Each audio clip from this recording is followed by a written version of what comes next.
চলুন ফিরে যাই আমাদের আজকের অতিথি কণ্ঠশিল্পী আলামিনের কাছে। আবারও ফিরে এলাম আপনার কাছে। শুরুতে যেটা বলছিলাম যে গল্প হবে, আড্ডা হবে এবং সেই সাথে জানা অজানা অনেক আলাপ তো হবেই, তবে তার আগে গান হবে। কোন গানটি দিয়ে শুরু করবেন আড্ডা? আমি একটা রোমান্টিক গান দিয়ে শুরু করছি। গানটি ভীষণ প্রিয়, আমার যেমন ভীষণ প্রিয়, তেমনি আমি বিশ্বাস করি আমাদের দেশের সকল মানুষেরই অনেক প্রিয় গানটি। এটি শচীন দেব বর্মনের একটি গান, ছোটবেলা থেকে শুনে বড় হয়েছি।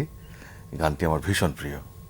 শোনো গো দক্ষিণ হাওয়া, প্রেম করেছি আমি, লেগেছে চোখেতে নেশা, দিক ভুলেছি আমি। শোনো গো দক্ষিণ হাওয়া, প্রেম করেছি আমি, লেগেছে চোখেতে নেশা, দিক ভুলেছি আমি। মনেতে লুকানো ছিল সুপ্ত যেতি আশা, জাগিল মধু লগনেতে, বাড়ালো পিয়াসা। আকুল করেছে মোরে তোমারই ভালোবাসায়, অনুরাগে প্রেম সলিলে ডুবে দিয়েছি আমি। শোনো গো দক্ষিণ হাওয়া, প্রেম করেছি আমি। শচীন দেব বর্মনের গান আসলে যারা সুর ভালোবাসে, গান ভালোবাসে, তাদের কাছে ভীষণ পরিচিত একটি নাম। একদম একদম তাই। আপনি ছোটবেলায় কবে প্রথম শচীন দেব বর্মনের গান শুনেছিলেন? অ্যাকচুয়ালি আমি তখন অনেক ছোট, সেটা আমি সালটা এখন মনে করতে পারছি না। আপনার বয়স কত ছিল তখন? তখন আমার বয়স ছিল নিয়ার অ্যাবাউট 8 or 9 এরকম হবে। তখন আমি আমার একটা রেডিও ছিল, ওই রেডিওতে আমি শচীন দেব বর্মনের গান শুনতাম এবং আমি অপেক্ষায় থাকতাম কবে এই গানগুলো হবে, এই ধরনের গানগুলো হবে। হয়তো মাসে একটা প্রোগ্রাম থাকতো তার গান, বা আরও যারা উল্লেখযোগ্য যারা ভালো গান করতেন তাদের। ওই সময় থেকে গানের প্রতি আমার একটা ভালোবাসা, একটা টান, একটা মোহ তৈরি হয়ে যায়। সেখান থেকেই গানের সূত্রপাত বেসিক্যালি। গান তো ছোটবেলা থেকে করতেন, আর মিউজিক্যাল ইন্ডাস্ট্রিতে পা রাখা হয়েছে একটা রিয়েলিটি শো থেকে। হ্যাঁ, সেই সময়টা কেমন ছিল আর এখনকার সময়টা কেমন? যখন রিয়েলিটি শোতে এসেছেন তখন শিল্পী হিসেবে আপনার জায়গাটা কেমন ছিল, আর এখন বর্তমান সময়ে এসে কেমন হয়েছে? যখন আমি ছোটবেলায় গান করতাম তখনকার বিষয় এবং রিয়েলিটি শোতে আসার পরের বিষয়গুলো সম্পূর্ণ একদম ভিন্ন একটা মাত্রা যোগ করেছিল আমার জীবনের সঙ্গীতে। যখন ছোট ছিলাম তখন হয়তো জেলা পর্যায়ে গান করতাম বা বিভিন্ন ছোট ছোট শহরগুলোতে গান করতাম, কিন্তু যখন আমি রিয়েলিটি শোতে আসলাম এরপরে সারা দেশ আমাকে চিনল। দেশের বাইরেও বিভিন্ন প্রোগ্রামে আমি অংশগ্রহণ করেছি, বাংলা গানকে রিপ্রেজেন্ট করেছি। সেখান থেকে দেশ বিদেশে অনেক শ্রোতাই তৈরি হয়েছে, আমার অনেক ভক্ত শ্রোতা তৈরি হয়েছে, যেটা এখন আসলে আমি বলবো যে গানের পরিধিটাকে আমার অনেক বিস্তৃত করে ফেলেছে এই রিয়েলিটি শোটা। সেজন্য আমি কৃতজ্ঞতা জানাই এরকম একটা প্ল্যাটফর্মকে। দেখা গেছে যে বিভিন্ন বিভিন্ন চ্যানেলে এত রিয়েলিটি শো হচ্ছে যে আমরা সব রিয়েলিটি শোর দিকে আসলে এরকম ফোকাসডও থাকতে পারছি না। আবার যারা আসছে তারাও আসলে স্রোতে আসছে, স্রোতে হারিয়ে যাচ্ছে। অ্যাকচুয়ালি মিউজিক হচ্ছে একটা প্যাশন, এটা ভেতরে ধারণ করতে হয়, লালন করতে হয়। যদি কারোর মধ্যে এই সঙ্গীতের প্রেম না থাকে, সঙ্গীতের প্রতি ভালোবাসা, শ্রদ্ধা, বোধ না থাকে, তাহলে সে অল্প দিনে হারিয়ে যাবে। এটাই সত্যি, এটাই স্বাভাবিক। সো যার প্যাশন আছে, যার সাধনা আছে, আত্মবিশ্বাস আছে এবং গানের মধ্যে ডুবে থাকে যিনি, সেই ভালো করবে সঙ্গীতে, এটাই স্বাভাবিক। সে হারিয়ে যাবে না।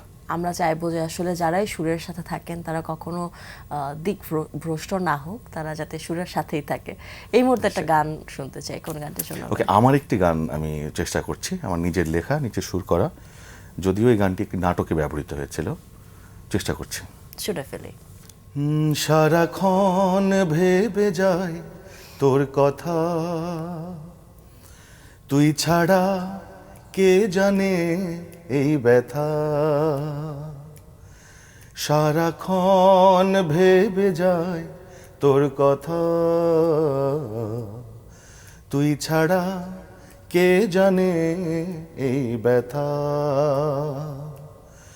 কল্পনার দেয়ালে তোর ছবি, একা ফেলে আমায় কেন যাবি? সজনা সাজনা কেন ছেড়ে যাবি বল না? সজনা সাজনা কেন ফেলে যাবি বল না? মনে ভেসে আসে সব স্মৃতি, কেন টেনে দিলি সেই ইতি? কি নিয়ে বেঁচে থাকি আমি, জানি শুধু ওই অন্তর্যামী। তুই ছাড়া কে আছে বল আমার, তোকে ছাড়া এ প্রাণ বাঁচে না। সজনা সাজনা কেন ছেড়ে যাবি বল না? সারাক্ষণ ভেবে যাই তোর কথা, তুই ছাড়া কে জানে এই ব্যথা। এখনো পর্যন্ত কি কোনো প্লেব্যাক করা হয়েছে? তা প্লেব্যাক এখনো করিনি, তবে নাটকে অসংখ্য নাটকে গান করেছি আমার কথা সুর এবং কম্পোজিশনে। গান লেখা, গান সুর করা, গানের কম্পোজিশন করা, অনেকগুলো মাধ্যম আছে, সব থেকে বেশি উপভোগ করেন কোনটি? গাওয়াটাই বেশি উপভোগ করি বেসিক্যালি। আমি যেহেতু নিজেই শিল্পী, গান করি, তো গাওয়াটাকে আমি বেশি এনজয় করি। তবে অনেক সময় ভালো গান, ভালো কথা, ভালো সুর আমাকে টানে। আমি মাঝে মাঝে চেষ্টা করি, কখনো যদি নাটকের প্রয়োজনই হোক, জিঙ্গেলের প্রয়োজনই হোক, যে কোনো প্রয়োজনে গান লেখা এবং সুর করা, কম্পোজিশন, এটাও এনজয় করি মাঝে মাঝে। তবে গাওয়াটাকে বেশি প্রেফারেন্সেস দিই আমি। দর্শকদের সামনে যখন সরাসরি যাবার সুযোগ হয়, তখন তারা আসলে কি ধরনের গানের অনুরোধ রাখে? অ্যাকচুয়ালি দর্শকরা আমাকে চেনেন আধুনিক গানের শিল্পী হিসেবে, কখনো ক্লাসিক্যাল গানও করি আমি। সেই হিসাবে স্টেজে গেলে সাধারণত আমার কিছু গান আছে, অথবা আরও কিছু গান এর সাথে, যেমন স্টেজে একটু নাচানাচির গান, একটু আধুনিক গান, ব্যান্ড, এগুলো রিকোয়েস্ট থাকে স্টেজে। বাট আমি আমার জায়গা থেকে আধুনিক গান এবং ক্লাসিক্যাল গান করতে কমফোর্ট ফিল করি। গানের পাশাপাশি আর কোনো কিছু নিয়ে ব্যস্ততা আছে কিনা? হ্যাঁ, বেসিক্যালি নিরাপদ খাদ্য নিয়ে কাজ করছি আমি। অর্গ্যানিক খাদ্য কিভাবে উৎপাদন করা যায় সেটা নিয়ে বেশি ফোকাস করছি, মানুষকে সচেতন করার চেষ্টা করছি। এটা আমার একটা বেসিক, এটা ভালো লাগা আমার। মানুষ সব এখন দেখছি সবাই খুব কেমিক্যালাইজড খাবার খাচ্ছে। যে কোনো খাবারেই এখন দেখা গেছে যে বিষ বা ফরমালিন থাকে। আমি চাচ্ছি যে এখান থেকে যেন মানুষ বের হয়ে আসে, এখান থেকে বের হয়ে যেন নিরাপদ খাদ্য গ্রহণ করে। এটাই আমার টার্গেট। এটা একটা কাজ, পাশাপাশি আমি একটা জব করছি আর গানের কম্পোজিশন করছি। গল্প আড্ডা তো জমে উঠেছে, কিন্তু সুরের মানুষ থাকলে আসলে গানও শুনতে হয়। আর একটা গান শুনতে যাই। এটাও আমার একটি গান, আমি আমার নিজের লেখা, সুর করা, কম্পোজিশনটাও আমার করা। এটাও নাটকে ব্যবহৃত হয়েছে গানটি। রঙের মানুষ বলো কেমন তোমার খেলা গো, তিন পাগলের হলো রে মেলা। রঙের মানুষ বলো কেমন তোমার খেলা গো, তিন পাগলের হলো রে মেলা। তুমি যত খুশি কাঁদাও হাসাও রে, আবার রং বাজারে তোমার কতই না খেলা। তিন পাগলের হলো রে মেলা। রঙের মানুষ বলো কেমন তোমার খেলা গো, তিন পাগলের হলো রে মেলা। কতদিন আগের গান এটি? এটা 2013 সালে করা হয়েছিল, যখন রিয়েলিটি শো থেকে বের হলাম তখনকার এই গানটি করা। এটা তিন পাগল নাটকের টাইটেল সং। আপনার রিয়েলিটি শোর সময়ের নিশ্চয়ই অনেক প্রিয় কো-আর্টিস্টরা আছেন, তাদের সম্পর্কে জানতে চাই, কাদের কথা মনে পড়ে? হ্যাঁ, অনেকের কথাই মনে পড়ে। তার মধ্যে উল্লেখযোগ্য হচ্ছে লায়লা, ঋতুরাজ, মোল্লা বাবু, তারপর হচ্ছে টুটুল, কেয়া, তারপর রানা। এদের কথা খুব মনে পড়ে আমার, অনেক মিস করি ওদেরকে আমি। অনেক মজার স্মৃতি ছিল ওদের সাথে, সেজন্যই খুব মিস করি ওদেরকে আমি। লায়লা তো এখন দেশে গান করছে, দেশের বাইরে অনেক আয়োজনে সে আমন্ত্রণ পাচ্ছে। হ্যাঁ, একজন প্রথিতযশাতুর শিল্পী হিসেবে তার বেশ নাম ডাক হয়েছে। ভীষণ ভীষণ। এবং আপনার সতীর্থ ঋতুরাজের কথা বলছিলেন, হ্যাঁ। তাকে আমরা কোক স্টুডিওর গানেও শুনে হ্যাঁ, ঋতুরাজ আমার খুব প্রিয় এবং ওর সাথে আমার অনেক বেশি কনভারসেশন হতো।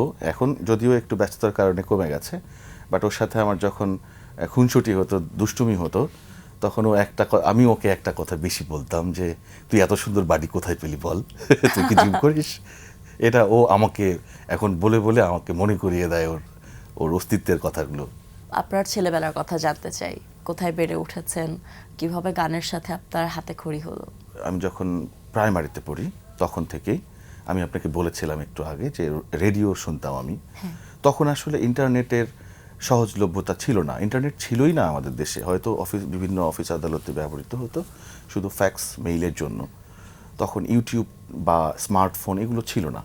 তখন গান শোনার মাধ্যম ছিল বেসিক্যালি টেলিভিশন, বিটিভি এবং হচ্ছে রেডিও।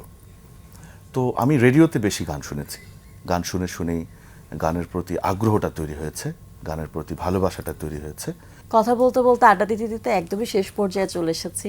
অনুষ্ঠান থেকে বিদায় নিতে হবে, তবে বিদায় নেব আপনার কণ্ঠে একটি গান শুনতে শুনতে। তার আগে দর্শকদের কাছ থেকে বিদায় নিয়ে আসি। প্রিয় দর্শক, এতক্ষণ কথা হচ্ছিল অতিথির সঙ্গে, এবার সময় হলো বিদায় নেবার।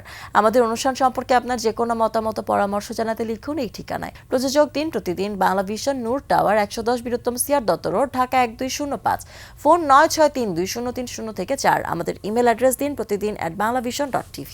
গ্রিক দার্শনিক অ্যারিস্টটলের একটি উক্তি বলে বিদায় নেব আজ। তিনি বলেছেন, জ্ঞানী লোক কখনোই সুখের সন্ধান করে না। প্রিয় দর্শক, সকলেই ভালো থাকুন, সুস্থ সুন্দর থাকুন, জ্ঞানের পিপাসায় থাকুন, সুখ তো একলাই এসে ধরা দেবে। আজ সারাটি দিন সবার জন্য শুভ ও কল্যাণময় হোক। এবারে গান। দর্শকদের ধন্যবাদ জানাচ্ছি, আর ধন্যবাদ জানাচ্ছি বাংলা ভিশনকে এত সুন্দর একটা আয়োজনে আমাকে আমন্ত্রণ জানাবার জন্যে। আমার পছন্দের একটি গান করছি, গানটি কুমার বিশ্বজিৎ স্যারের। আমি চেষ্টা করছি। মেঘলা দিনে নিমন্ত্রণে তোমার সাথে নিও, আকাশ থেকে দুহাত ভরে একটু বৃষ্টি দিও। মেঘলা দিনে নিমন্ত্রণে তোমার সাথে নিও, আকাশ থেকে দুহাত ভরে একটু বৃষ্টি দিও। মেখে নেব সারা গায়ে, চুমুক দেব প্রেমের চায়ে, উষ্ণ ছোঁয়া দিও ও প্রিয়, উষ্ণ ছোঁয়া দিও।